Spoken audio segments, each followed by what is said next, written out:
he was just shot out of a cannon and took a movement corner three. And I just went, what the hell is this? All right, thank you so much for joining us here on Dunc'd On and Dunc'd On Prime and on YouTube. We would love a like and subscribe. We're in a lot of clutch calls this weekend, but we did do one for the Orlando-Detroit game. I thought the end of that game was actually pretty interesting, so decided to do it because that's all that there really was. So give that one a listen. We'll have to see whether that one actually proves popular or not. But very much appreciate any commentary on how to make those better as well. And for Dunked on Prime subscribers, you got all of our analysis for Saturday's games. If you are listening on the audio podcast, though, the free feed, I will append that to the end of this as well. So you're going to get all 8 games tonight on the free feed. But if you're a Dunked on Prime subscriber, you got it commercial free and you got it last night. Danny, I think we got to start with the Orlando Magic up off the mat. They were dead in the water. You said you were never going to pick them to win another game in the entire history. Even if they re-signed Penny and Shaq, you would never pick the Orlando Magic to win a game again. And actually, if they did that, that's probably a good reason not to pick them. But nonetheless, the Magic have had 2 really, really good performances and now lead the series against Detroit 1-0. It is a completely surreal experience because if you, for whatever reason, had a bunk on the head, went to sleep after when the rosters were set right before the season started, and then woke up this morning and saw this game, You're like, what? Why is this game in Detroit? The Orlando's the number 1 seed. Orlando's What's going on? Detroit's the yeah, 8. what happened here? But the Magic, they're playing the way we expected, and there are a number of different ways that I think this game should be deeply disturbing to the Pistons and to Pistons fans. And one of them, I think, and this is the place I want to start, is that a lot of times when an underdog wins a game, it especially wins a game on the road early in a series. It's the situation where, oh man, everything went their way. We didn't get any of the bounces, they got all the bounces, and so it happened and they won close. The Orlando Magic were clearly the better team in this game, and they also didn't get every bounce. They didn't get everything. They made their own luck, and they were just better. Yeah, and I think we could talk about Detroit and their issues, and there are many of those, many adjustments, many players who really failed in this game. But I want to start with just how well the Magic played, and we could begin with Paolo Banchero, who played the kind of game for the second game in a row that we've been wanting to see from him all the way through this season. And he picked up a little bit after the break, getting to the basket more, but making quick decisions, not something that he's really good at. Posting up, taking advantage of his size and strength and athleticism. These are all things that he just wasn't doing enough. He was moving too slowly. The Magic just didn't have the right pieces around him.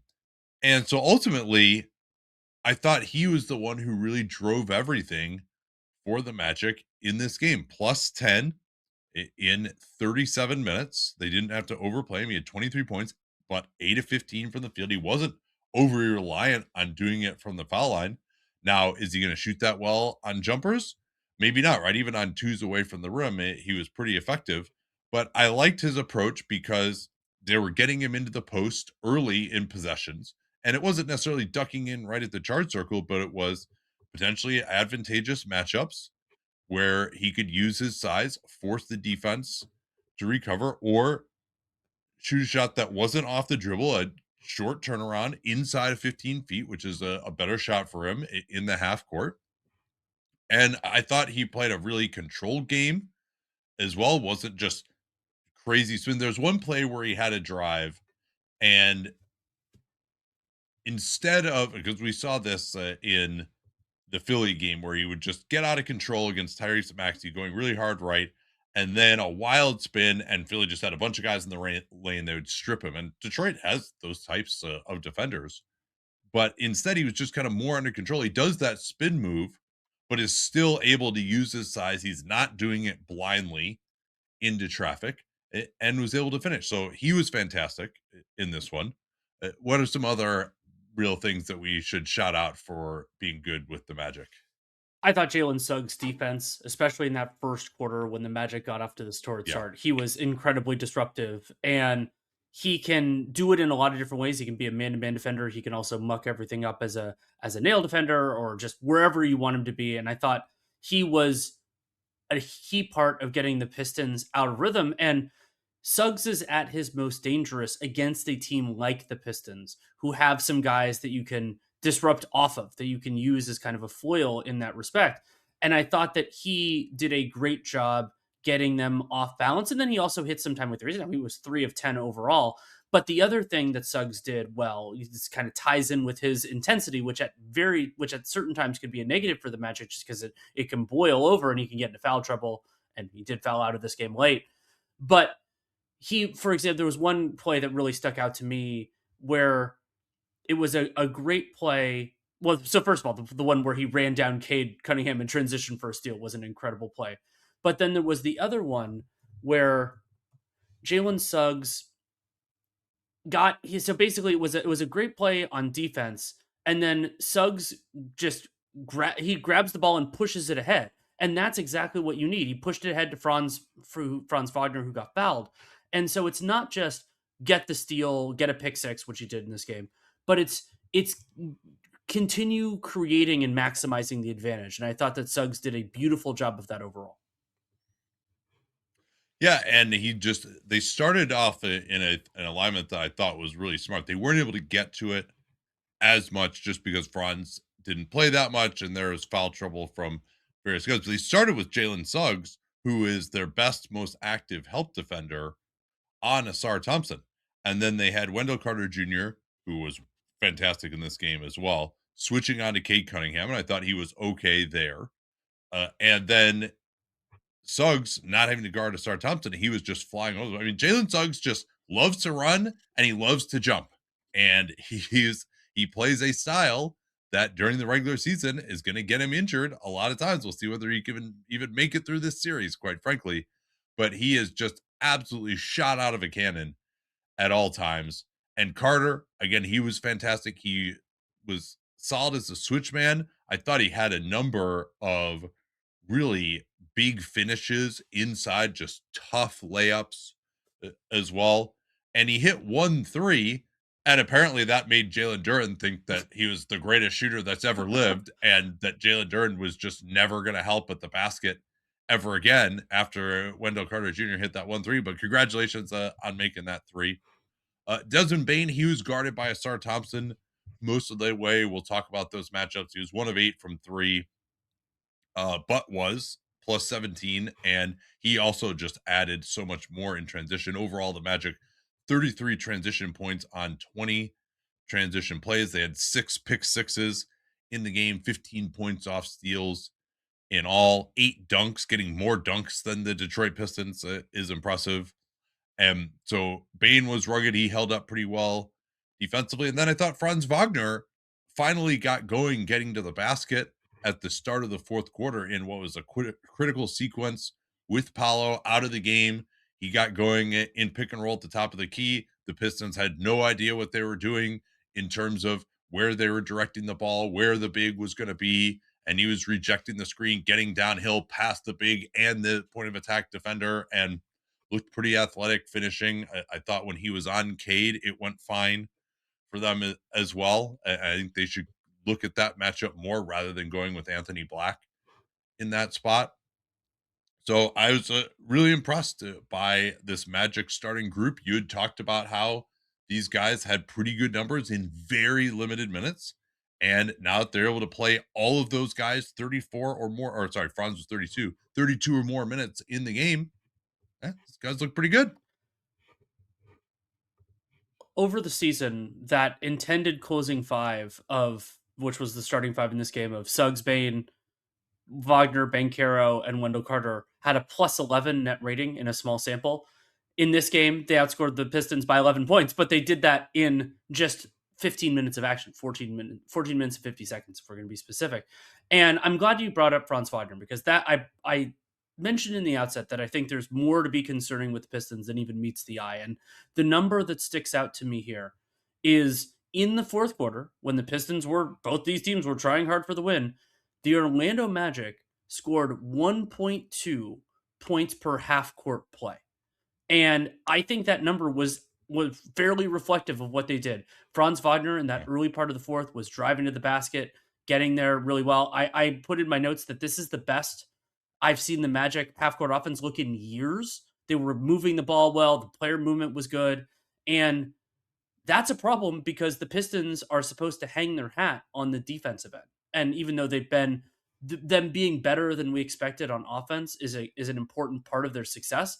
This was the number 2 defense in the league this year, and they looked very pedestrian against a team that has physical advantages but hasn't looked this dominant against anyone else this year.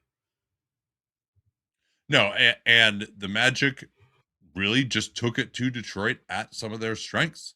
They were 61% from two in this game. Now, some of those were on the fast break where they were 10 of 11, but still well over 50% from two in the half court. And Detroit was giving up a lot of layups. It wasn't even necessarily on the offensive glass either. It was just penetration and just not getting enough help. And that to me, as we turn to Detroit, I'm not as worried about Detroit maybe as you are. We'll talk more about that. I mean, the play better adjustment, like Dean Oliver noted that by his net points metric, this was Jalen Duren's worst game of the year.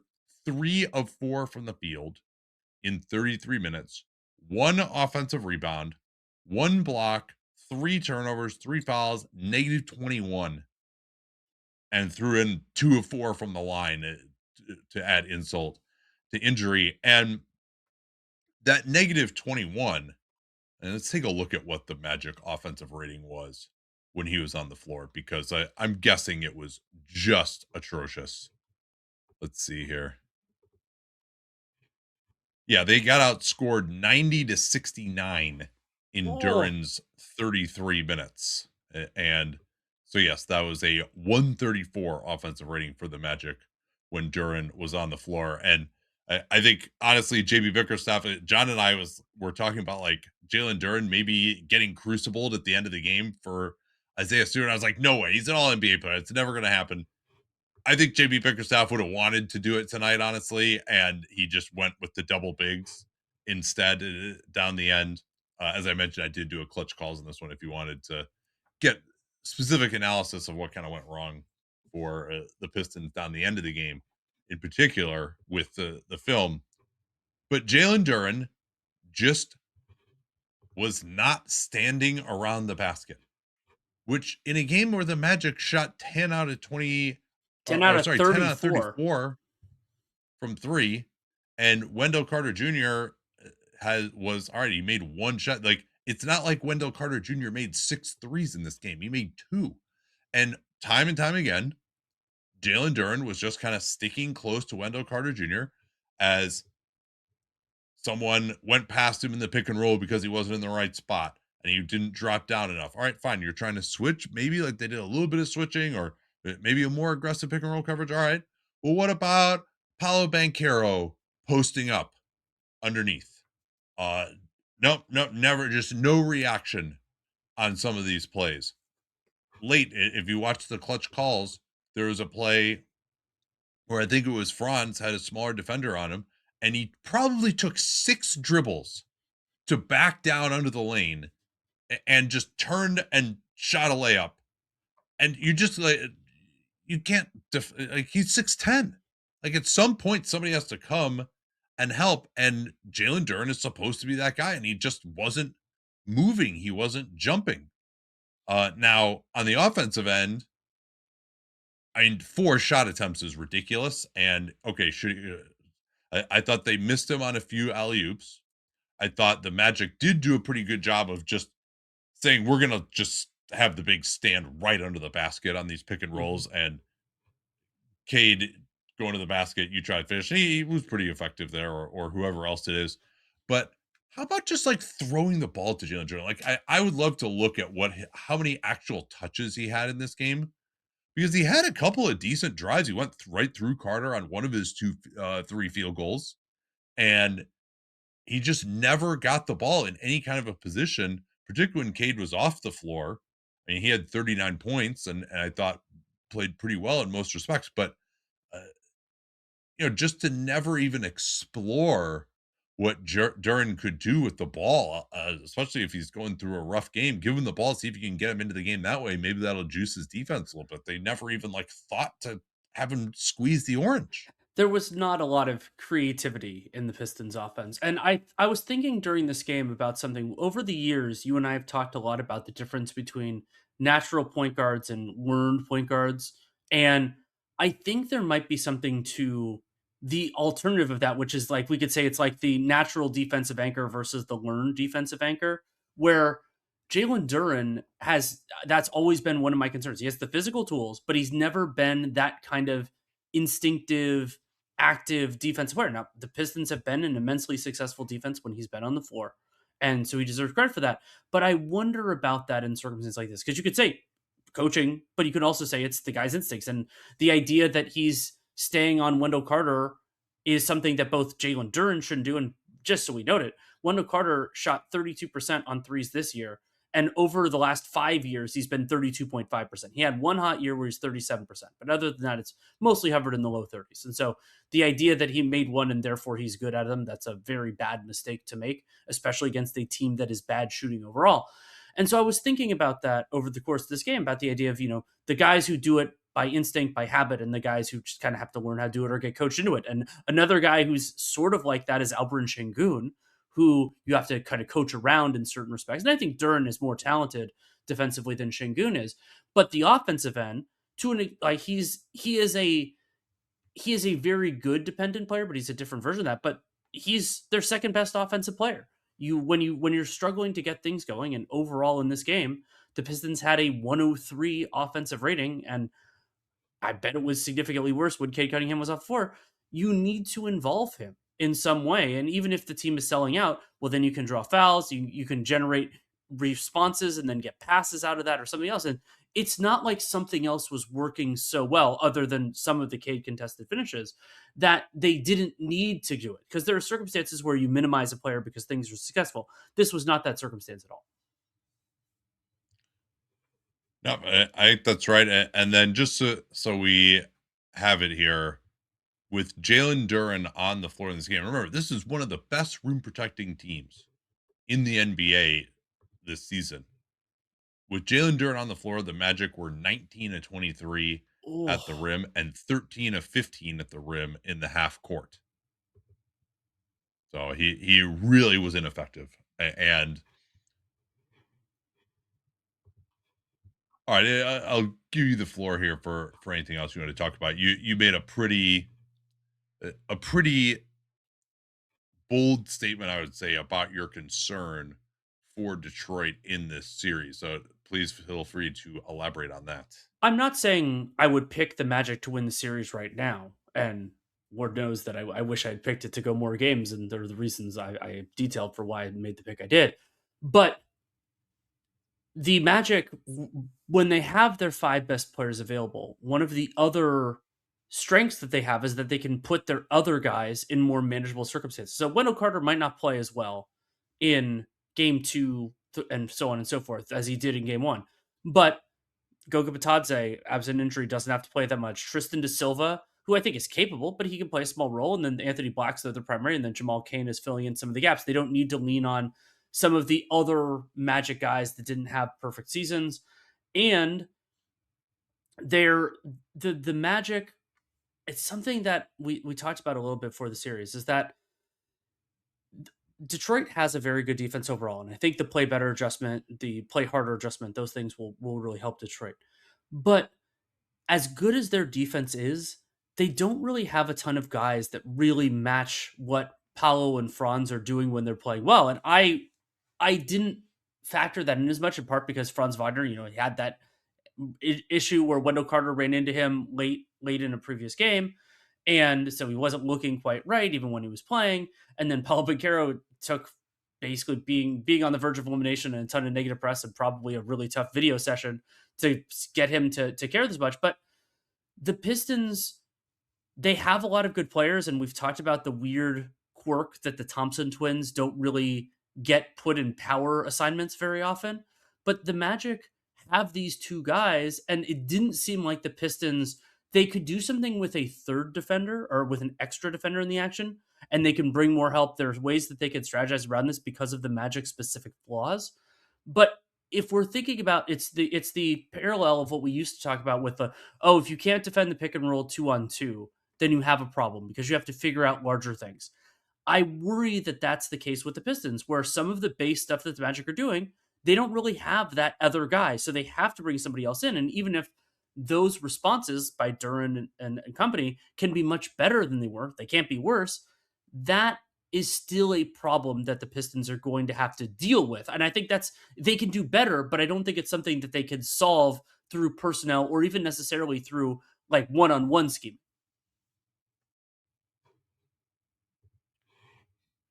Yeah, no, I would be surprised if Paulo plays this well throughout the series. And Franz, I think a lot of what he was doing were Pistons mistakes, and just simply saying, "Hey, we're gonna guard that orange circle that's kind of in the middle of the court and make him shoot it from further away." I think that could really change a lot, and not giving up as much in transition too. I think would be big for them. I thought Cade was effective. That's one thing that if the Pistons were really going to be in trouble in this series, you would be concerned about. 39 points, as I mentioned, looked like he was in shape. JB had to bring him back a lot earlier than he would have liked in the third quarter when Orlando really started stretching out a lead after the Pistons made a comeback. And but I thought Cade was very focused on shooting the three off the pick and roll. You recall last year the Pistons had a lot of success going under on him and daring him to shoot that. And by the end of the series, he wasn't really taking it because he wasn't making it, but he was 3 of 8 from three. He was very aggressive taking that shot. Now, worth noting that he only had 4 assists in this game. And the Pistons, he just was not setting up a ton of threes. I think the Magic, they like to take away the 3-point line. So there's a little bit of island basketball to him doing what he did. And But I thought he played well enough. Only 3 turnovers given his offensive load was pretty solid, and he looked to have his win coming back from the collapsed lung and was getting by guys, getting to the rim pretty well. So it was a solid enough performance by Cade Cunningham. What the hell are they going to do about their lineups, though?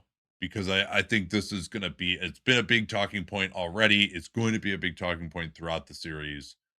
I think they have some work to do on some of these groups. If Asar Thompson is not going to take on or do a consistently great job on one of the big assignments for the Magic, like of the Magic guys they're going to do, then it's really hard to play him in some of Detroit's high leverage matchups because it just allows Jalen Suggs to run wild. And they do have other ways they can go, and including they could do a little bit more with Dennis Jenkins, or they could play, they could go double big, they could play Ron Holland instead of Asar Thompson. Though, do you want to give Ron Holland those assignments is another question. But I think that Asar is a place to start with this conversation, but he's not the only place to finish because Duncan Robinson got those 2 rapid fire fouls, and he was not heard from very much in this game either. Well, and Robinson is part of the issue with Thompson. My thought was, and I saw that Asar was a top 3 vote getter and defensive player of the year. I assume he's going to come in third, but he's announced as a finalist today. And we've talked ad nauseum about why we think that perimeter players are not anywhere close to as important as bigs. But one thing I would note is if you can't put Asar Thompson on Paolo Banchero, and like you said, we talked about how both Thompson twins, for whatever reason, their coaches don't want to put them on like big wings that have a size. I think Asar Thompson is when he's been stuck in those matchups, I've noticed a pronounced lack of physicality from him. Now, how would it go if you put him on Paolo Banchero? I'm curious about that, but I thought Paolo was hurting them enough that that's something that they should have tried. But the issue is the way the Pistons are built. Okay, you put Asar, and we talked about this in the preview. You put Asar on Paolo. So then you've got Cade Cunningham, Duncan Robinson, and Tobias Harris as your other three perimeter players in your starting group. All right, you can Franz the way he's playing, you could put Harris on him probably, but then either Duncan Robinson already had to guard Suggs, which is not great, but you want Cade, you want him in more of an off-ball role defensively. You don't want him having to defend Desmond Bain. But it really comes down to Duncan Robinson because Duncan Robinson can't guard anyone, right? Like Cade should be able to kind of hang out on Suggs. Maybe if there's a small screen, then he switches on to guys. Now, but Duncan Robinson got 3 fouls in the first half. They were all of his typical terrible variety. He's a very important offensive player to them. He did shoot 3 of 6 from three, but was negative 14 in 26 minutes. The replacement for him would have to be Kevin Herter. He's slowly earned JB Bickerstaff's trust and has eclipsed Karis LeVert in the starting lineup, or not in the lineup, but in the rotation. LeVert only played 4 minutes. He hit one corner three, and that was it. So LeVert could play. He would give you maybe some more ball handling as well, but he just hasn't really had the juice, I would say, this year. Could you start Dennis Jenkins? And maybe he could try to guard Bain. All right, that might be something to think about. Kevin Herter, I don't think he would get destroyed by Bain. I thought he actually had a pretty nice run defensively. He got 3 stops in a row individually at the end of the second quarter, which looked pretty good. But he's also nowhere near the shooter that Robinson is. But maybe he's the closest thing to two-way, at least in terms of shooting. But also, Kevin Herter got basically completely dumped as a bad contract by 2 consecutive teams. I think he can be a valuable player, but like, you really want to start him and take Duncan Robinson out of there when he's been in theory so good for you this year. So I would love for Asar to be on Paolo because then also he could roam around a lot and create a lot more havoc than he could guarding Bain, the same way we saw Paul George do, where Yeah. force Paolo to beat you from the 3 point line. So there's that aspect. And then there's also the issue of who's going to close, Danny, because they did not close with Thompson, as they so often have not this year. That's true. And I mean, you look at where a coach goes when they get really stressed out. And so it was a lot of Dennis Jenkins at the end of the game. There were stretches. There was a stretch not at the very end, but where it was Herter and Isaiah Stewart. So they went and did a little bit of double big and a little bit of single big with, of course, Cade was on the floor for all of it. And Asar Thompson only played he played his normal stint at the beginning of the third quarter, played a short one in kind of the middle of the fourth. It was a longer break for him, and then he was just off the floor. And it's not like there were these other guys that were superlative, that were doing everything well, but they're they're smaller negatives in certain ways. I think that might be the better way to put it than that they're bigger positives. And then Tobias Harris, he was actually more aggressive as a finisher than I've seen him be. 6 of 7 from the foul line, that's a rarity, but he couldn't hit a three. His corner three was way off. They had some chances I talked about in the clutch calls where they had a couple of wide open threes and just couldn't knock him down. But that maybe could have made things interesting down the end. But the number one seed should be doing more than trying to make things interesting. But the problem with Tobias Harris is so often they'll try to put kind of a bigger guy on the SAR, and then the center's got to guard Duran, and now you got another good wing player to guard Cade, and so you end up with a pretty small player on Tobias Harris. Well, the Magic aren't really playing that kind of a guy where Tobias Harris can get into some mid rangers, create some offense for you. So maybe he's the guy that they need to consider making a move away from it and make Asar Thompson really be the 4 and have him guard the 4. But that he hasn't played that role all year. They've not really gotten that charge. You could go with Isaiah Stewart Mm. there. That would get you some more defense. Maybe get you some offensive rebounding. Your shooting is going to be pretty limited, but he missed one corner three in this game. He doesn't do a lot on the offensive end.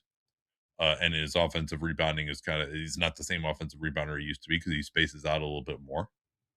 It could be Jenkins to get another ball handler and try to get Cade working off the ball some.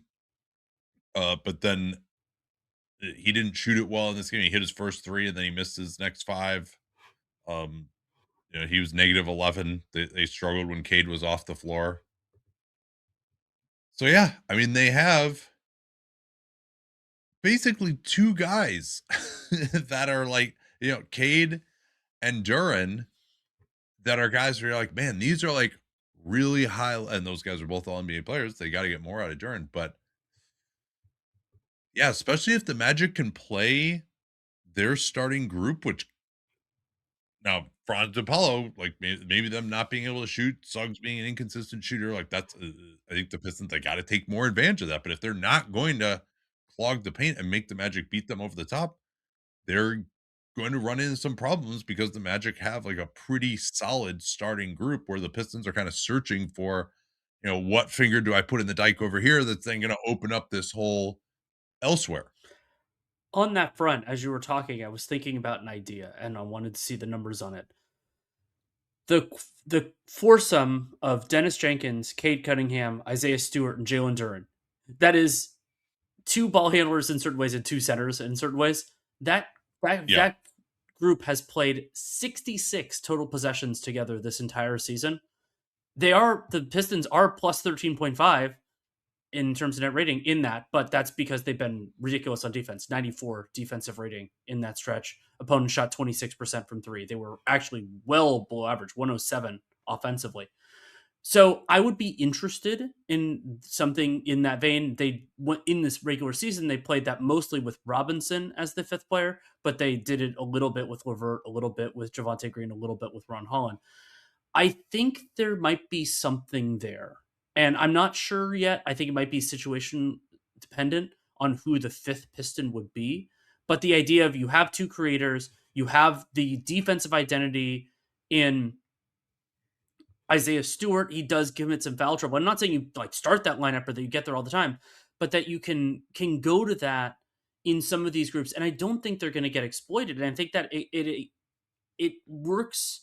It plays to the Magic's weaknesses more than the Pistons did today. Well, so the thing about the Pistons, we've talked a lot about their weaknesses, right? And they need to get back to their overwhelming strengths. The Magic, in some ways, have the ability to counter that because they are a big team as well. But one of the Pistons just didn't do enough, right? They only had 11 offensive rebounds. They had 16 second chance points, which was they didn't get as many dunks. Their transition play, they actually had 34 transition plays. This is actually something that killed them too. It might be a reason for optimism, is that they were just absolutely hopeless converting off of steals. Yeah. They had 8 steals, or sorry, they had 9 steals. They ran on 8 of those and scored 2 points. Whew.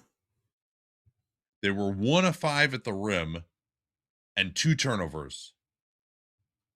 They did get a couple of offensive rebounds off of their transition plays, but yeah, that was terrible. And they did a great job of running off of misses. They ran on 22 to 32 chances off of misses. That 69%. That's a great number. They scored 26 points off of that, but they could have had, a 40-point transition game, and instead they only had 30 points on 34 plays.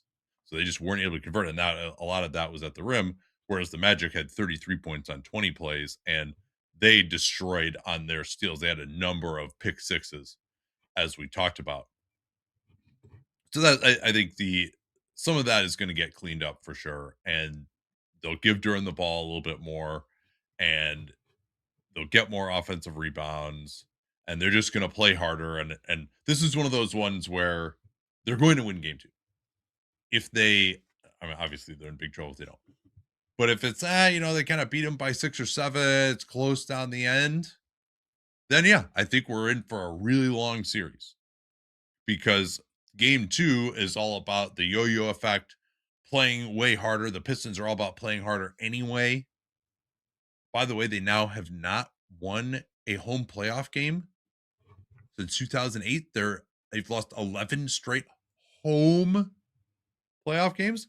And by the way, Jamal Mosley, this was the resistible force against the movable object the Magic had never won a road playoff game under Jamal Mosley until today. But they are 4-1 in home playoff games under Jamal Mosley. And so I think it'll be a tough, like, we're probably looking at 2-2 at a minimum now in this series. And so Detroit, Cade Cunningham said he thought they're tied. I thought Cade, as good as he was throughout most of the game, really came out just without the right attitude. He was very nonchalant, got the ball stolen from him a couple of times, and he just didn't even realize the guy was there.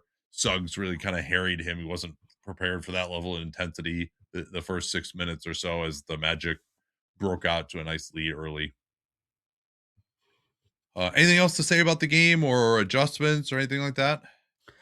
That one ridiculous play where Isaiah Stewart blocked Paolo Banchero's dunk. That was one of my favorite defensive plays of the whole game. And the Pistons didn't have as many defensive highlights as the Magic did, but that was awesome. For the Magic standpoint, I would be trying to get Franz on Cade Cunningham as much as possible. And you can switch up some of the looks, right? You could play Carter in a drop. Something that they did that we didn't really talk that much about because it was such a blowout in the Orlando series was they had Carter playing a drop, but then if a switch needed to happen, the switch was being made. And I think Franz can get onto Duren reasonably well. So you could switch up those coverages. You could just have Carter is sort of up to touch and then retreating, making sure that Duren doesn't get behind him. You could do just a straight switch to prevent penetration. You could do a late switch situation as well, because I think Franz does have the size to contend with Duren, at least on a switch, especially if it's later in the clock. So I like that better. When it was Anthony Black, who's the other primary defender on Cade, they were in just more of a straight drop. Cade, I think he does better against guys that he is way stronger than, which he is with Anthony Black. Now, I wouldn't put Suggs on Cade for the same reason. And Suggs, that's the other problem is Suggs is going to fall out of like 4 games in this series, probably.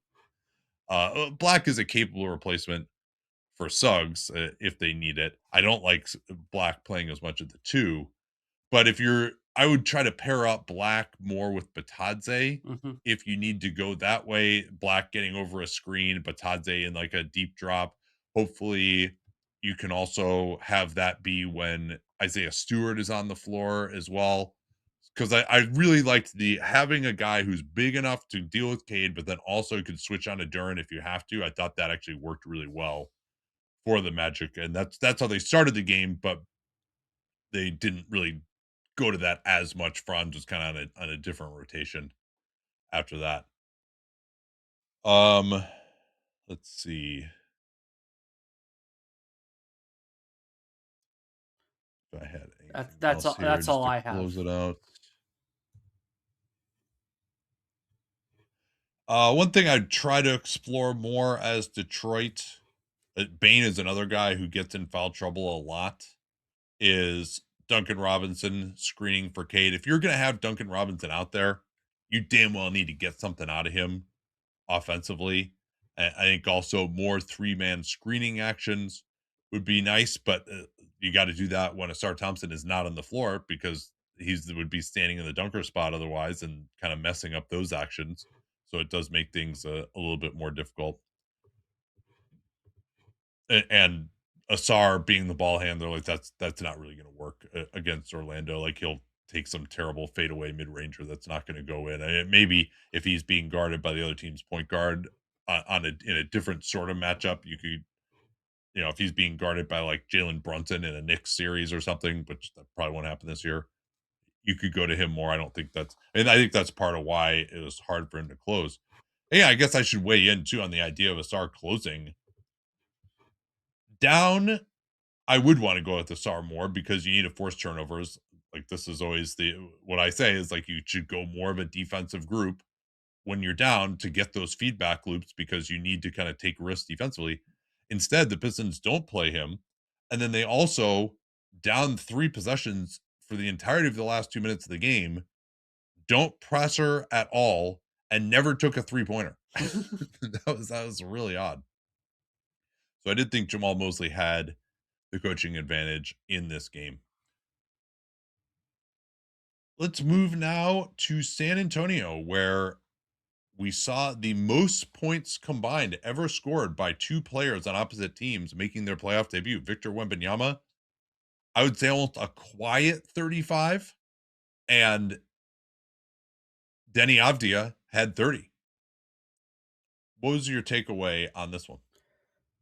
I thought we saw some fascinating tactical wrinkles from this game, including Tiago Splitter going with some smaller players on Victor Wembanyama, something that I've advocated for in the past. He went even smaller than some of them. Like, it wasn't just Jeremy Grant or something. There was Tamani Kamara for significant portions of the game. I thought that Yeah, was that was the guy I expected to be guarding. Victor, actually, I don't think he had not played actually against Portland this year, and that was so it was going to be interesting to see what they're going to do. So yeah, that alignment was interesting, and then of course they put Donovan Clingan on Steph Castle. How do you think that aspect of it went? I think it went reasonably well for the Blazers. Castle daring him to shoot. He was 1 for 5 from three, and he is going to take some of those shots at times. Like, when you're daring him to shoot, he needs to shoot it. And Castle, I thought that his drives to the basket were a lot less effective. So he was overall 2 for 4 in inside 5 feet. He did get fouled 4 times in the paint. That led to eight Yeah, free throws. most of those were in transition. Like Correct. he had those back to back plays, one where he went into Scoot, one where he went into Sharp, that I thought were actually like killer plays for the Blazers, because that was when Wembanyama was off the floor early fourth, I think it was. Yeah, that's a good pull. It was so Castle's 4 fouls in the paint. One was in the half court, three were in transition. So that is a big difference. Yeah, And so I thought that approach it worked well, and I think that both Klingon and Robert Williams can execute that.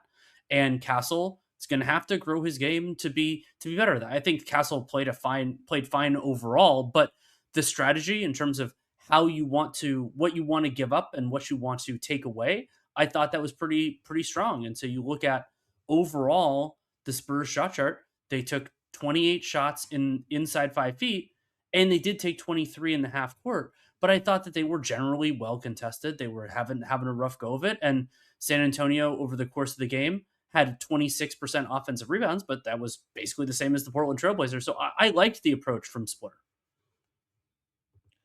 yeah. So let's take a look at the numbers here with Donovan Clingan on, Steph Castle on, Victor Wembanyama on.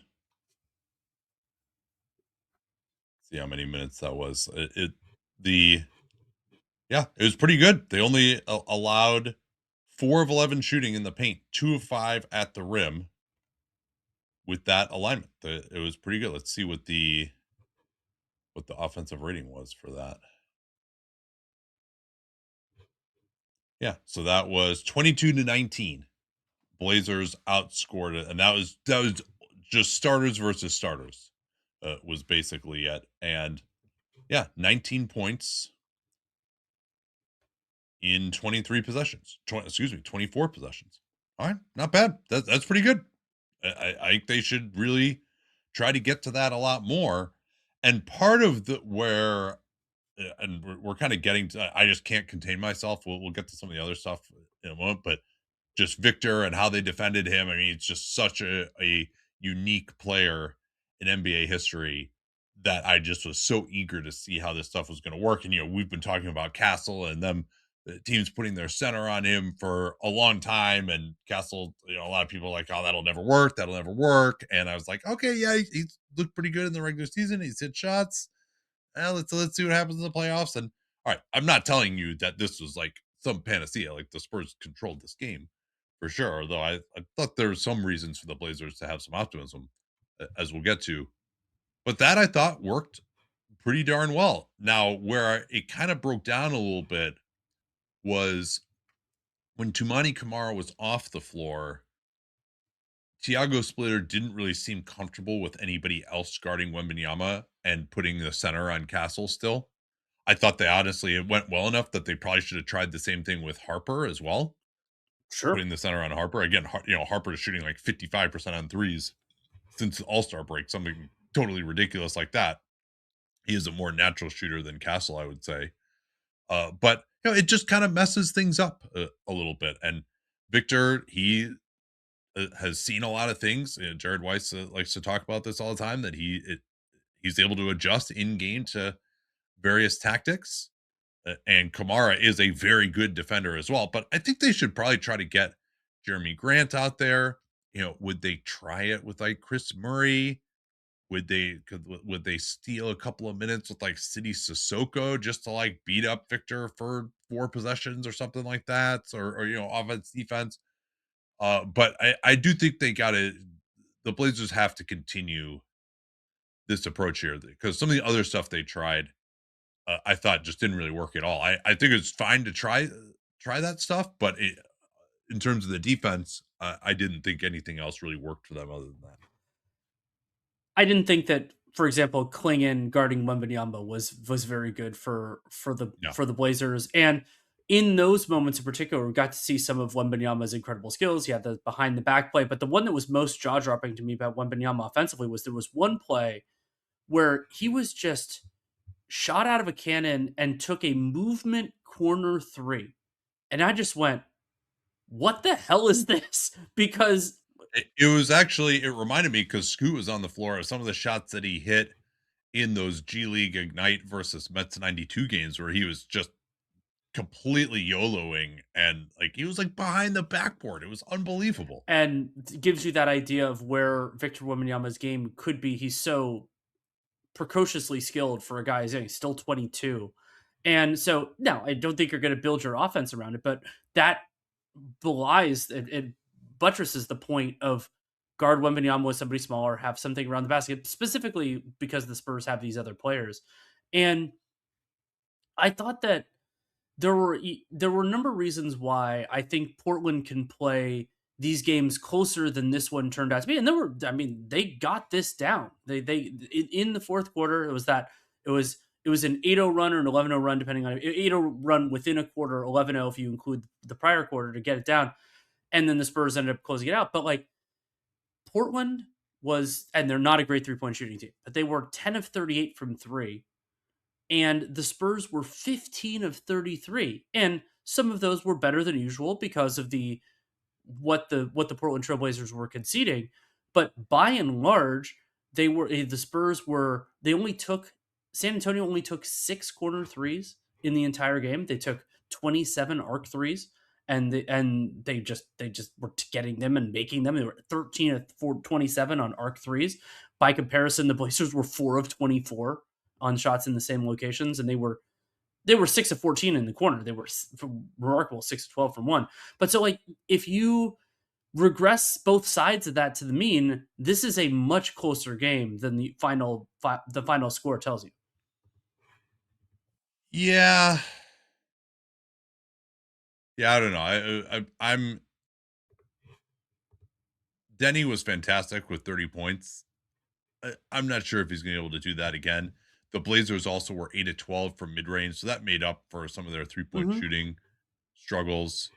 Uh, so yeah, we can kind of talk about like who really had the better of the run of play. I mean, I will say our numbers thought this should have been a 103 to 103 tie, based on our rudimentary shot quality estimates. Okay, that's I, I'm I'm open to that idea. I think the Spurs can actually be a lot better defensively than they were in this game, though, and even Wembanyama can. I want to get back to some of the other stuff that Splitter tried, because this is just going to be such a big theme of like the things to deal with Victor. They tried to go small. That went about as we said it would on the preview. Victor is just so big, and I think the Spurs even could have attacked this worse than they did. Of just any pick and roll with Wembanyama, where you're and whoever the smallest guy is on the floor, just throw an alley oop to him, and he'll just go up there and get it. I mean, you have to have a center basically on Wembanyama. Doc Rivers actually was talking about this on Bill Simmons' podcast the other day, that he's just so different than anyone else, because you literally can't let him get behind you. You have to be between him and the basket at all times, or he's just going to dunk on you, and a lot of times he probably will anyway. So that didn't go right. I understand the theory of it, which is, hey, let's go 5 out, let's space him out. Then the other thing that killed me though in that lineup, I was going crazy on the live cast, was Drew Holiday and Tuani Kamara in those 5-out alignments, the Spurs actually started doing a little switching. And hey, guess what? When you get the best rim protector in 40 years on you, who also is an unbelievable switch defender, how about you move the ball to somebody else? Now he's stuck guarding a shooter on the perimeter, and that guy could attack. Instead, they just hold the ball for 25 seconds and like get swatted by Wembanyama. Like it just, I was like, move the ball, move the ball. They just would not pass it. That was only 2 or 3 plays, but I thought the thing that they didn't try that I really wanted them to try more of, they tried to do a little bit of kind of the Wembanyama screening. The first 2 plays, it seemed like Scoot Henderson, his job was just to slam into the back of Wembanyama and try to do some like Spain pick and roll or something like that. I think ultimately though, that's not that great because you're just clogging the paint. Scoot can't really do anything from there. What they did, the other thing they tried was to have the centers shoot threes, and those guys were 1 out of 6. They kind of gave up on that in the second half. Klingon was 0 for 3, but they were pretty aggressive with those. It just uh they just weren't gonna make them. I don't think they're going to make them. Rob maybe in the corner. He had those 2 threes against the Clippers in the corner. Another thing that actually worked okay was Rob crashing in from those corner areas to get offensive rebounds. He had a couple of tip dunks there.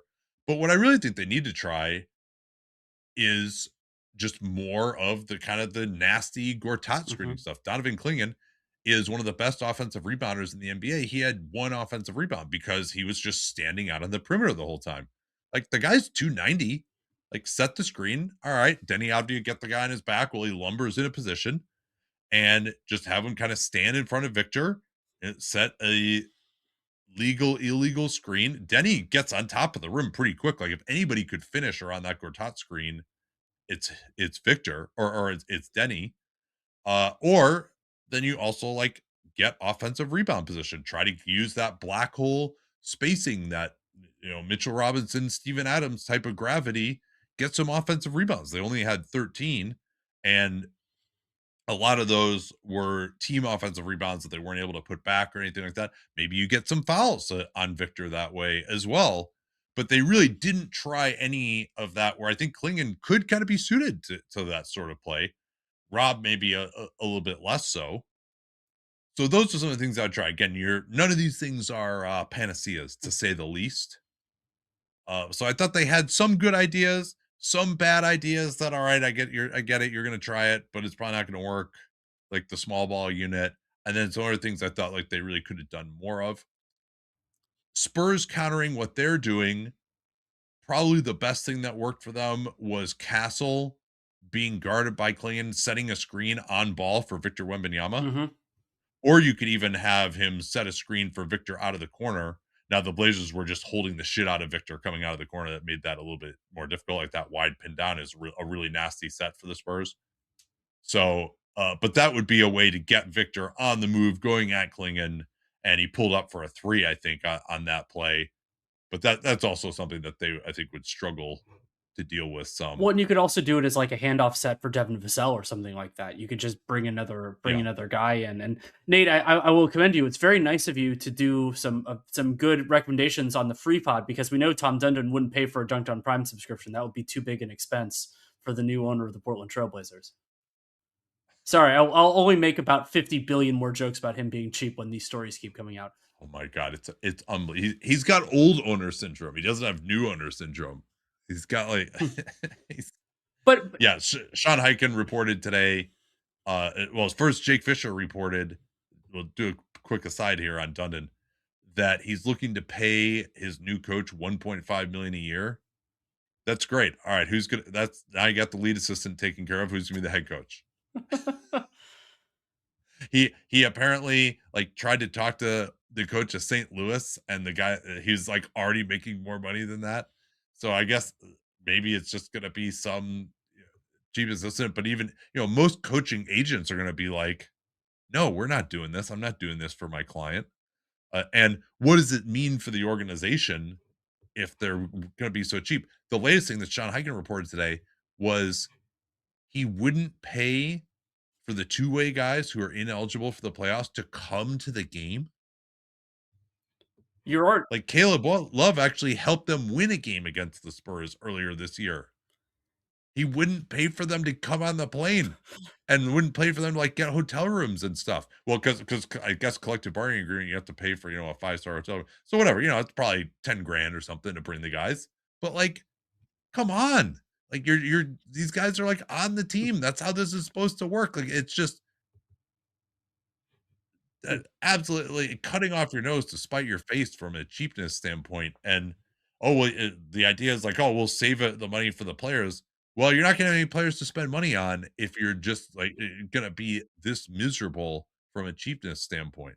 And I would probably be careful with this type of shit because Denny Avdia almost certainly, unless they can renegotiate and extend him, which their finances do not particularly allow for, is going to be a free agent that who can sign anywhere, and they'll have really little to any financial advantage in re-signing him. Might want to actually try to be a classier organization so he doesn't just leave. Just a thought.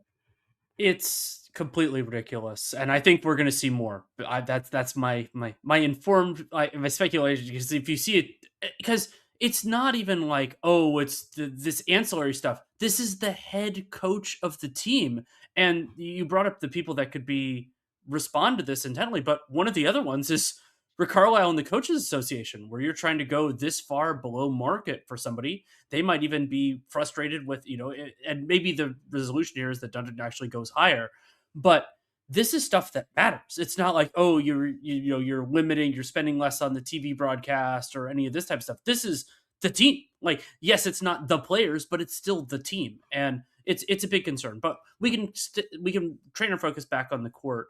And I thought that there were, as I said, I thought there were some things that went well for the Blazers. One of the other, you brought up where Donovan Clingan was positioned. One of the other concern, you could call it concerning signals, was even if they can make them sometimes, Donovan Clingan and Robert Williams taking 6 threes, they're not going to make enough of those to change their behavior. It's sort of the extended version of the Giannis theory, which is how many how many 3-pointers does a person who doesn't make them at a high volume need to make for you to change your strategy? And the answer is a whole hell of a lot more than 1 out of 6. Yeah, and even if they do make 3 out of 6. The deterrent effect of having Wembanyama around the rim is just it's still worth more than those those extra 6 points over the course of the game. All that said, they really kind of lost this in the non-Wembanyama minutes. Luke Cornett was 5-6 from the field. I thought Castle actually did his best work when, interestingly enough, that's when they went back to putting the center. Whenever Cornett came in, they're like, all right, thank God we can put our center back on Luke Cornett. And then they immediately would give up alley oops from Castle to Cornett because they weren't far enough back of. They kind of reacted to Castle in floater range, but again, he's a good scorer. You back up too much, you're just going to get dunked on in that situation. So, but I mean, I might even consider going with the center on Castle even when Cornett is on the floor. I mean, is Luke Cornett going to like post you up or Oh, something? and nobody knows more Yeah. about the center guarding Castle than Donovan Clingan, who dealt with that for years at UConn. That's true. That's right. I forgot that those guys went to school together. Yeah, maybe that was part of it too. So yeah, I do think they need to play Klingon more. And I think get rid of the small lineup if they can. Like get the center out there. I thought their defensive rebounding was not very good when they had the center. There are times when they had the center guarding Wembanyama when they didn't have Kamara on the floor. And I don't understand why Jeremy Grant can't try to guard Wembanyama. Agreed. Now Grant was horrible in this game. every just don't put the ball on the floor if you have someone in front of you, Jeremy Grant. Just move it. He could shoot the three, but every single time he tried to attack anybody who's an individual defender from the Spurs, like he's not able to beat any of those guys at this point in time. I thought Shaden Sharp somehow was +9. I don't really know how, to be honest. Like he was 0-4 from 3. It's his left leg that he had this stress reaction in, and he was always been better going left, pushing off his right leg, and then he likes to also jump off his right leg as he's going left off of 2 feet. But like there was one play where he caught the ball on the right wing after Julian Champagny had been gapping towards the free throw line. All he had to do is just take a straight line dribble with his right hand. He could have got right to the basket, and instead he just tried to go left and like wrong foot Champagny or something. And the Blazers did run a couple of nice sets to just give little pitch plays with Sharp moving at speed to try to attack lefty. You got a couple layups there. There's one play that's incredibly maddening where his man screened for Wembanyama on the block, and he was just like shocked that Victor Wembanyama got the ball and just was coming right downhill at him. And it's like, you didn't see that your man was screening for the 7'6" guy? And Wembanyama, he might be 7'7". He's got, looking at the tip off, he's got like 4 inches on Klingon, it looked like to me. And Klingon is like a legit 7'3". What else you got here? I think you pretty much covered it. I'm trying to look through. I thought it was a pretty run of the mill De'Aaron Fox game. I didn't think it was bad. I thought he was fine, but in terms of it wasn't dominating the proceedings. But the Portland Trailblazers have a lot of capable defenders, so I didn't expect him to have a huge series. Yeah, he had 8 assists. I thought he had one of his better passing games. He did show some turbo jets. Again, it's always interesting to see like who these vets who've kind of been coasting through the regular season, who has another gear. I thought Rob Williams actually showed that he has a little bit more of a gear. There's a few times when Fox turned on the jets and it looked pretty good. Now he still is not getting all the way to the basket. He's very reliant on making his mid rangers. Thought Scoot Henderson had a really good game. Some of it was kind of moving towards garbage time late, and there were a few times that he got himself into trouble off the dribble, but he is making himself into a pretty good defender. And he had some juice off the dribble, getting to spots in a way that say Drew Holiday did not. Like Drew did not have a very good offensive game in this one. I do think if they should try to maybe get Drew some threes off the dribble. They didn't really let him run much pick and roll, but maybe late in the clock, in particular, if Wembanyama was in a deep drop or Cornet, get him that shot. Maybe that could get him going a little bit. Spurs killed him in transition. I thought their transition game was really good. Dylan Harper was great there. Castle, you mentioned the fouls that he drew. Fox and then Wembanyama when he does run the floor is they also hit a bunch of threes in transition Mhm. too. That was a big part of what Vassell was doing. So I think that's an area where the Spurs can be really good. Should we talk a little bit more about Avdia's game before we move on? I thought he played well overall, and I worried about Victor Wembanyama's presence really taking Avdia out of it, and I thought that was not totally true. I mean, Avdia in the minutes that Victor Wembanyama was, I thought he was so much more confident when Luke Cornett was on the floor, as anyone with a pulse would be, because Victor Wembanyama is this giant human being. But I still thought Avdia played well on his way to 30 points, and there were a few moments in the first half where it was reminiscent of the stories we've told over the season. Why I had Denny Avdia on my All NBA team is where it seemed like it had to be him because it wasn't going to be anyone else. Yeah, and where I've been most impressed by him lately has been some of his short range finishing. He was 3 of 3 on mid rangers as well. I don't know if that, like I said, 8 of 12 for mid range for the Blazers. That's going to counteract some of their miserable 3-point shooting, including 4 of 24 on arc threes.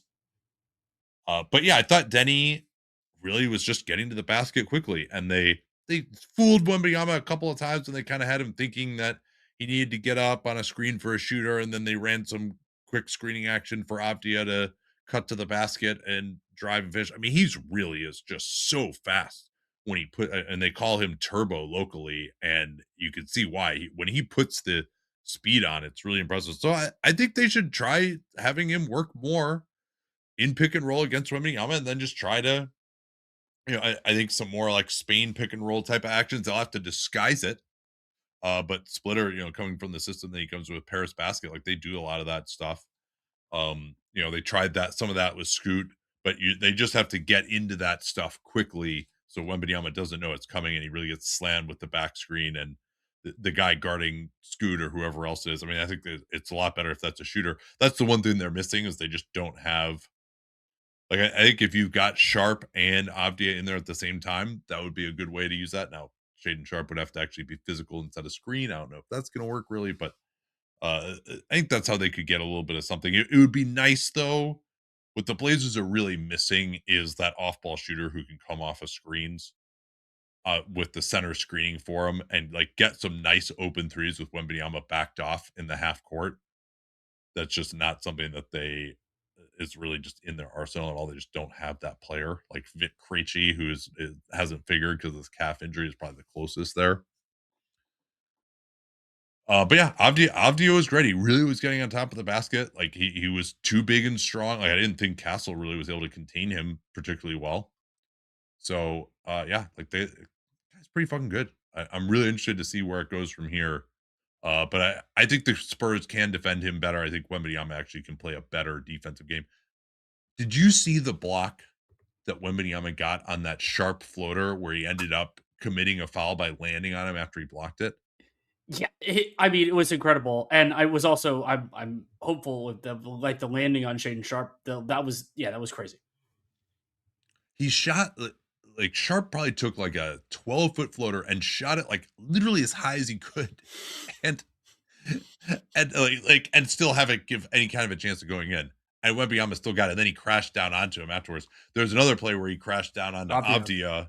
Avdia. I mean, that is a call that the referees need to look for with Wembanyama because he's just coming from so far away and blocking it from so far away that he is getting a little out of control on those blocks and slamming into the guy afterwards. It's just not something that ever happens because he covers so much ground. You just don't look for that call, but that is a foul. They do need to call that. Okay. Let's move on to what took place in Boston in the first game of the day. Next, oh wait, we do have to talk about this game. I mean, it was an extremely impressive performance from the Boston Celtics. I don't know what we want to count as the competitive portion of the game, but Boston in the first half, 1.1 points per half court play. They were effective in transition. They were able to do well in the possession game. Over the full game, they only turned it over 8 times. Only 3 of those were steals. I thought it was a phenomenal performance overall from the Boston Celtics. Brown and Tatum looked good. They were able to get to their spots. Tatum from 2 more than from 3. Jalen Brown actually more from 2 than from 3 as well. So this strengthened to me in many ways the argument that the Celtics will win this series comfortably, not only because they logged this win, but because of how they logged this win. Yeah, they dominated in every area, but the big takeaway to me is just how incredibly comfortable Jayson Tatum looked. Mm-hmm. And Philly tried to take them out of it. They tried to bring a lot of pressure. They tried to pressure the centers, make those catches further out on the floor. And then they tried to make Boston get to the basket more because that's not necessarily what Boston wants to do. They actually want to drive and kick more than actually finish at the rim. They stayed home more on shooters than a Nick Nurse defense normally would, thinking that they're going to stop at the rim. Well, okay, Jayson Tatum he was like splitting pick and rolls up top. Philly's bigs weren't too good in those circumstances. Bona, Barlow, who they actually had to play at center, Drummond, like those guys were all atrocious in this game, particularly given the amount of foul trouble they got into. But I thought Tatum had 7 assists. Well, I know he had 7 assists, and I thought that he just looked completely in control. To me, he actually looks like a much better passer coming back from the injury than he did before. I don't know whether that's just because he watched it all season, whether it's because the Celtics have actually, a little bit more of a traditional pick and roll style of game where he's got multiple options and the reads are maybe a little bit easier than they would have been in a 5-out circumstance. But he was just pushing every button out of pick and roll. He's been making ever since he came back just great passes over the top to guys. He had a beautiful drop off pass in the pocket to Keita for a layup. So he looks just totally in command. I mean, which is just remarkable. And I thought moving his feet, he was outstanding too. He stayed with Tyrese Maxey on any kind of a switching action as well.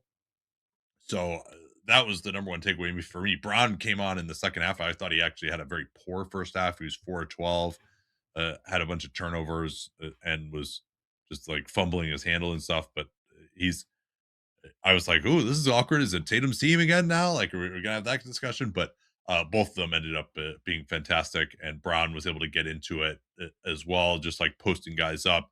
There's just not that many teams that have guys who can guard both those guys when they're going well. So Tatum was 1 of 7 for three. I thought he took a couple of bad ones off the dribble, given the way they were puncturing the defense. But overall, I mean, he looked like the guy.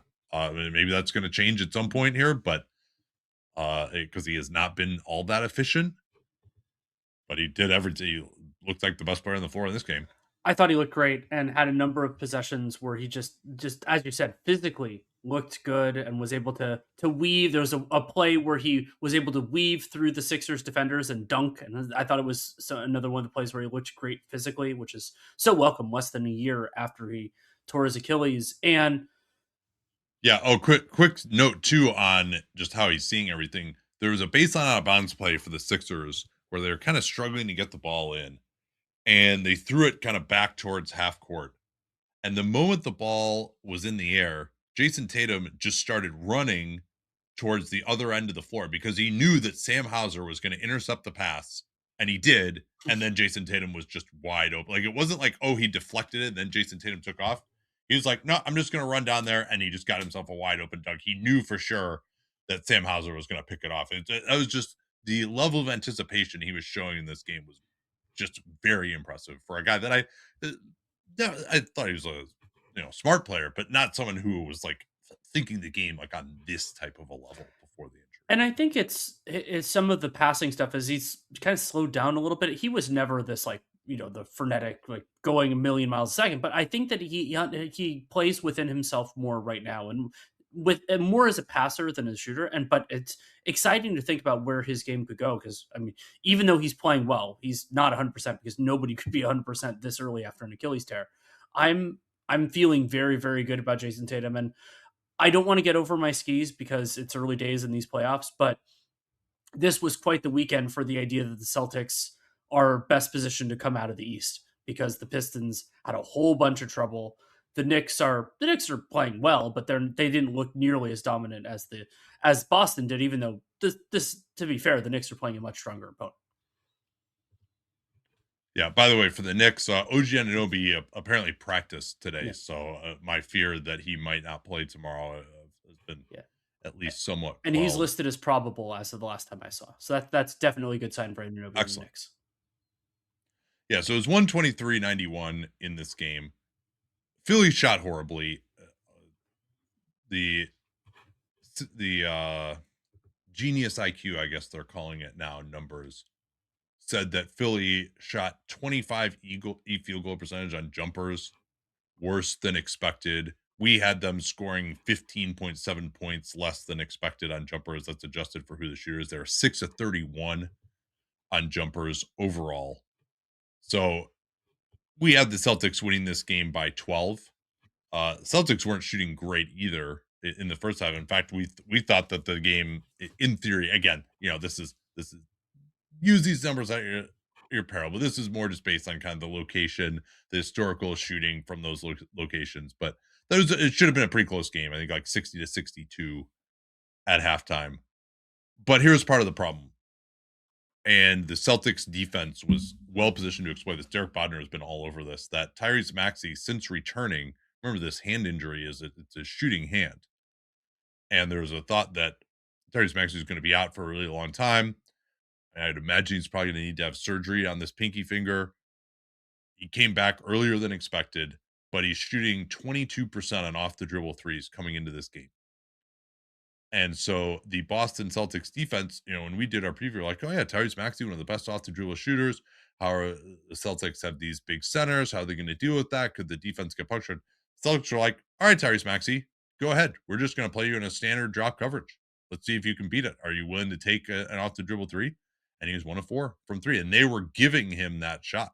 Like the Sixers, I want to see more of this still, but the Sixers were setting screens at half court. And yeah, I still would like to see Maxey getting downhill against the likes of Nikola Vucevic or Luka Garza. But yeah, the old Tyrese Maxey would have been like, great, that's a 40% shot for me. I'm just going to pull up the 3-point line if you're not going to get your big up higher. And he wasn't even thinking about doing that, unfortunately. And then he was trying to do some isolation against Derek White. That didn't really work. Paul George trying to isolate. That didn't really work either. Um, so the Sixers offense wasn't really able to get much going. Uh, they just basically kept bashing their head into the Celtics at the rim and ended up shooting 20 of 39 at the basket, but they only got fouled 4 times. So you could see that that means if you take 39 shots at the rim, you only get fouled 4 times. That's an indication that maybe the Celtics are kind of there waiting for you and in position. They had pretty good verticality on those plays. Trying to see if I have anything else. I mean, Neemias Queta, in part because of early foul trouble and kind of consistent foul trouble, only played 15 minutes, but the Boston defense, I think, still looked good overall. He'll get better at playing, not playing without fouling, especially against this version of the Sixers. Yeah, I thought he was excellent when he was out there, but yeah, he did have 5 fouls in 15 minutes. His pick and roll finishing is excellent. He had one floater. He can take a dribble on that short roll and just crush it on people if necessary, even make a pass. Nikola Vucevic did not particularly impress me. Ended up being plus 13, but he was 1 of 3 from the field. He had a big three in their run in the third. It looked like Philly might make it interesting, getting it within 15, and then Andre Drummond threw away a pass that was intercepted. Celtics got back-to-back threes right after that. Vooch was one of those. It was up over 20 and the route was on. But Vooch, he caught this pass, a great pass right in the middle of the lane and nobody around him. I don't know if he thought that he saw like Pau Gasol under there and that it was like 2015. He's gonna try to dunk it. He looked like he was trying to yoke it, and he just slipped out of his hand, like threw it off the top of the backboard from like 4 feet away. It was just incredibly hopeless. The Boston fans, like they've been because he had that game against OKC too, where I think he was either 0 for 7 or 1 for 7. They're starting to grumble a little bit about Nikola Vucevic. Like they reacted like it was Dave Corzine flubbing a pass from Michael Jordan in 1987. Dave Corzine was this. I watched a video of Michael Jordan's first ever game a little bit ago, and Dave Corzine was the center who just could not jump at all, just rebounder, would do nothing but shoot, 19 footers and couldn't catch a pass or finish inside or anything. And even before Jordan came in, like they introduced every player on the team and they just started booing the guy. The fans just booed him. Like, when's the last time like fans used to be like really hardcore in like the 70s and 80s when like just simply a role player being introduced would just lead to boos like that. It's nothing like that anymore. Yeah, anything else you wanted to hit on in this one? I wanted to see who Joe Mazzulla played and how much, and so I'll use the first half as the Yeah, calibrator here. So in the first yeah. half, starting five, we expected Vooch played about 11 minutes, Pritchard played 17, and then the other guys who played Jordan Walsh 4 minutes, Shireman 3.5, Garza 3.5, no Ron Harper Jr., no Hugo Gonzalez. Yeah, and Peyton Pritchard playing 17 minutes. He didn't really have the greatest game in the world. I thought that Philly had some moments where they were looking pretty good, and there were times, at least in terms of the shots that they were generating, that was really more in the second quarter. And initially, Boston loves to have a lot of gap help, and so probably the stuff that worked the best was setting a pick and roll on one side of the floor, Boston trying to ice it. Then there would be another big or another guard like White coming over to the nail as well, and then moving it to the other side of a 2 guard front, and then either Maxi or VJ Eggstrom doing a go and catch and getting into the lane with the defense already having been sucked over to the other side. They got a bunch of drives. They actually had 6 and 1s, the Sixers did in the first half, 4 in the second quarter. But overall, they weren't able to keep that going enough to sustain it. And obviously, the shooting was terrible. They were 2 of 16 from three in the first, and then to only even get up 7 threes in the second half entirely, that was really no good. Kelly Oubre really struggled to shoot the three ball throughout the game. George just couldn't even get a three. Like he's the one guy that you feel good about. VJ is very streaky. He was 0 for 4. I thought he had some moments of like good energy, getting on the offensive glass, that kind of stuff. But this is a very limited shooting team. They had to play Justin Edwards, and I think they probably just need to play him more just to get some kind of shooting. I mean, Quentin Grimes, isn't he supposed to be a shooter? Like, he just was a total wallflower out there. Like, maybe they could run some plays for him to get some threes up. But yeah, I mean, they're also so limited at center. I think Bona is probably their best guy, but he was just wild and fouling. Barlow is going to get beat up on the defensive glass. He's just too small. Drummond can't play any pick and roll defense against these guys. He got frustrated, picked up a tech.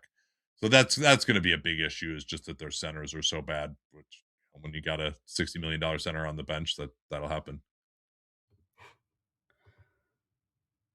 Let me see if I had anything else before we move on to what was Well, an even bigger blowout than you this talked one. about Bona being out of control. I thought the best example of that was actually an offensive play where he drove and Sam Hauser could have he could have basically written an entire opera during the time he was waiting for Adem Bona there and drew the charge. It was a ridiculous play.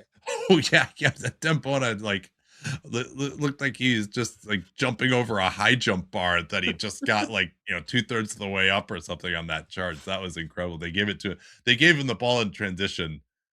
It was, That's where things started to go wrong. uh, yeah. I thought Boston was really good in semi transition, getting threes. Part of how Boston is able to prevent the three ball from Philly, one is they wouldn't take them, but two, I thought Boston's peel switching game was really locked in. A peel switch, for those who don't know, is if you're getting beaten at the point of attack, then whoever a guard who is guarding someone else on the wing will come in and take that player, and then you run to that guy after you've already been beaten. So that they do a lot of that. They're probably one of the most connected teams there. Derek White is a great communicator. Tatum as well. I did think that Brown struggled to guard Paul George in the first half, but he got better in the second half. Um, Philly, they just don't really have a pick and roll coverage that's going to work with Andre Drummond. Like, trying to hedge, Boston's just going to beat that too easily. They're too quick. So I do have some concerns about the Boston center rotation if these guys are getting in foul trouble. Could we ever see Jayson Tatum at center? That might be interesting. But and could we see a point at which I thought Shireman was good in the time he was out there, but then they just decided they wanted to play more Pritchard instead? Could there be a point at which it would make more sense to play Shireman than Pritchard? I think we might get there, but probably not in this series. Yeah, I think that's fair. Phoenix and OKC. What was your biggest takeaway of this one? That it actually could have been a bigger ass kicking than it was because the Thunder couldn't hit threes. I mean, it was ridiculous. I know it was a 35-point blowout, and our numbers thought it should have been 41. And I mean, it was like, usually if it's a big blowout, you'd be like, the shooting luck, it'll normalize, like, 20-point blowout, maybe it was a 10-point game by the fundamentals or whatever. No, it was the number said it should have been even worse than it was. in the first half, the Thunder the possession game was ridiculous. They forced 9 turnovers, 8 of which were live ball. The Thunder they scored a point per half court play, whereas the Suns were 0.62, and somehow the Suns were that inefficient in the half court. And then they also put up 4 transition points. They did get a bunch of second chance opportunities. Oso Godara was a monster on the glass. That was the best thing that the Suns had going. And so they had 4 points on 7 transition plays. The in part because of all the steals, the Thunder had 20 on 14 transition plays. So it was just completely ridiculous. Yeah, the Thunder 25 points off steals, 7 pick sixes in the game, but it really was the defense. The Suns were set, in addition to having 9 turnovers, 8 of which were steals in that first half. 7 of 22 from 2 by the Suns. Devin Booker was 4 of 8. Dylan Brooks was 0 for 6. He was getting so frustrated. He was just trying to like bash into guys using his off arm. He definitely probably delivers the most force of anybody with the off arm because he's so slow. He just can't get any separation any other way. But he couldn't get any separation even with like committing multiple offensive fouls on certain of these plays or at least should be offensive fouls. And Jalen Williams was just a monster, I thought, defensively in this one, using the 7'2" wingspan. He really harried Brooks, Devin Booker, Jalen Green. He's got the base assignment on Jalen Green and really bothered him. Like his length, it was just crazy seeing some of the stuff that he was getting to defensively and his ability to move his feet. We've kind of forgot about him because he hasn't played much all season, and then he was coming on late, but like he is. I mean, in terms of just guarding in isolation, he might even be better than Lou Dort and Alex Caruso and Kaysen Wallace because he has the length to guard bigger guys and either give a cushion or block their shot or any of these things. And Devin Booker, Jalen Green, it's just the way these guys came at him in waves. It was Jalen Williams, it was Dort, it's Caruso, Kaysen Wallace coming in. It was just absolutely like Chet Holmgren started off on Dylan Brooks and actually played pretty well against him. They just couldn't create any kind of a shot, and they scored 84 points. Um, and they didn't like. I mean, did they? Their shot chart in the first, they were 4 of 16 on twos away from the rim, and just 3 of 6 at the rim in the half court. They were 1 of 3 at the rim in the first half. They had no chance. Nothing. There's no way they're going to score. Nope. It was domination the whole time. I don't really have much to add. And I mean, it was also, I thought, a demonstration of OKC's just their hilarious depth that Jared McCain, who was an important part when Shea was out, he's not a part of the rotation, not because Daigneault soured on him or anything else, but because they don't need him, because they have, I don't know, 7 other perimeter players who are better than him. Not isn't saying Jared McCain's bad, it's just that they have all these other dudes. Yeah, Isaiah Joe probably was in that spot at the start of the second. And people who are killing Daryl Morey for that trade, like Jared McCain, he might be like helping the Sixers a little bit, but he's never going to start for them when you have Tyrese Maxey and VJ Edgecombe. So for a guy who's not a starter to get what's going to end up being the 22nd pick in a good draft, and then 3 seconds as well, like that's pretty good work for a guy who's never going to start for you. And it was just kind of a luxury item, was their 4th guard. We disagree a little bit on that, but I think Jared McCain, he definitely wasn't going to play a large role in the full strength version of the Sixers. We can acknowledge that. We don't need to relitigate that at this point. We'll have plenty of other times to do it. But the Thunder, Yes. Did we, just because I'm thinking of it and we've forgotten, did we ever talk about the implications draft wise of the Suns making it out of the plan? No, we didn't actually. Thank you for reminding me that we needed to do that.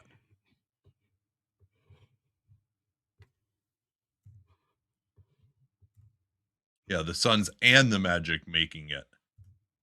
That was bad news for the Hornets, particularly because the Magic made it at the expense of the Charlotte Hornets. So, and it may be the 23rd pick in the draft, by the way, that goes to Philly from Houston. Houston and Cleveland are tied. But yeah, so what's ending up happening is both those teams made the playoffs. Memphis has, I think there's actually like 4 picks involved in this whole thing. But Memphis has the better of the 2 picks of Orlando and Phoenix, and Charlotte has the worse. And both those teams are 45 and 37. So basically they'll be and they're also in the mix with Philly as well. So it'll be anywhere between 16 to 18, and whichever the highest of those is belongs to Memphis, and then the second highest belongs to Charlotte. Yeah, and so there was a chance that one or both of those picks were going to get at least a few ping pong balls, and instead they get 0 ping pong balls. A couple other things going back to this game. Jordan Goodwin first got in foul trouble and then had to leave the game with a calf issue, and so I would imagine that means he's out for the series. That's a big problem for the Suns. He was their best guy on Shea. Shea actually shot 5 of 18, but got to the foul line many, many times. 17. Yeah.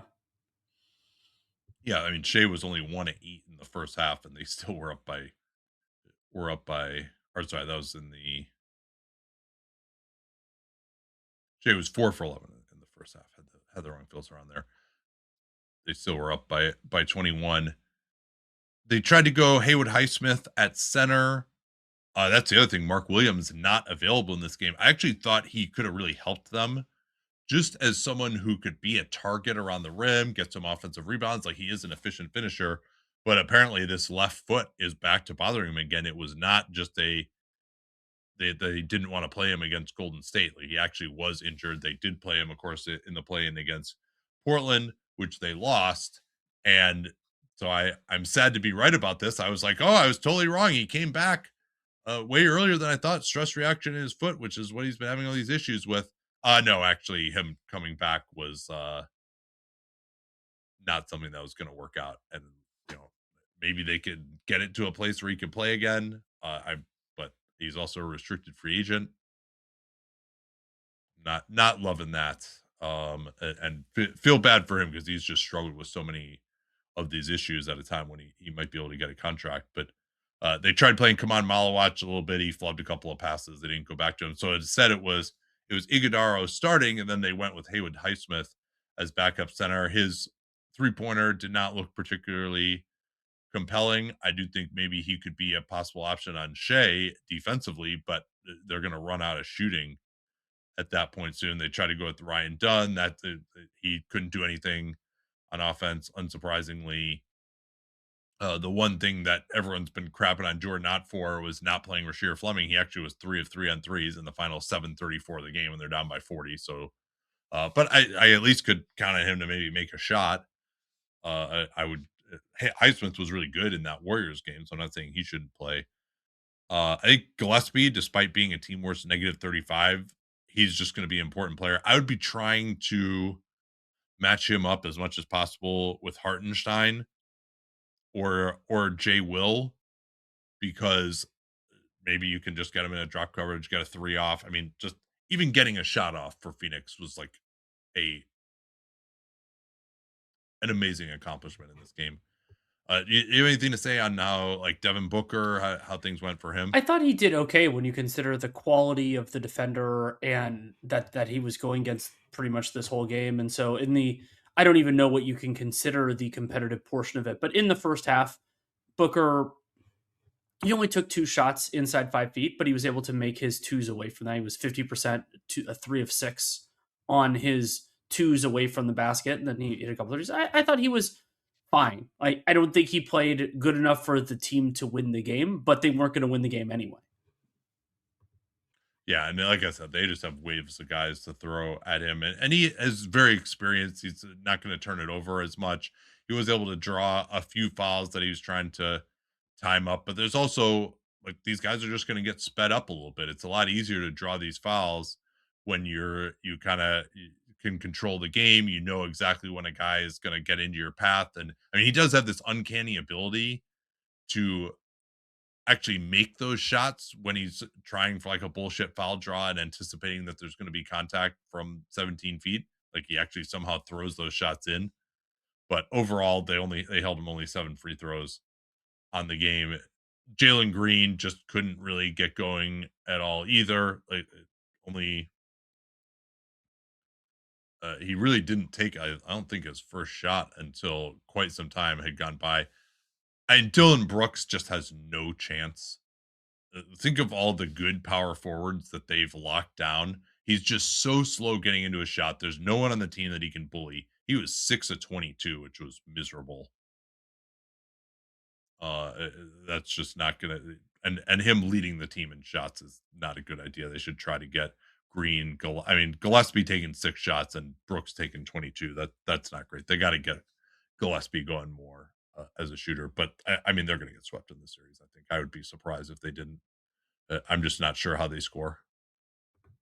And then losing Goodwin as their best option defensively against Shea is pretty damaging too. I don't think everything would add. Me neither. Okay, well, if you're listening on the free feed, stay tuned for our analysis from yesterday. Please give us a like and subscribe on YouTube or a comment, and we'll still be doing clutch calls. Hopefully, there'll be some close games. This is the first ever round one, game ones where no game was closer than 8 points. So we didn't have any clutch calls to do, but there will hopefully be some coming up. And of course, throughout the playoffs, certainly some of these really good teams look good, and that gives me a lot of excitement for the runs to come, if not some of these series. Talk to y'all next time.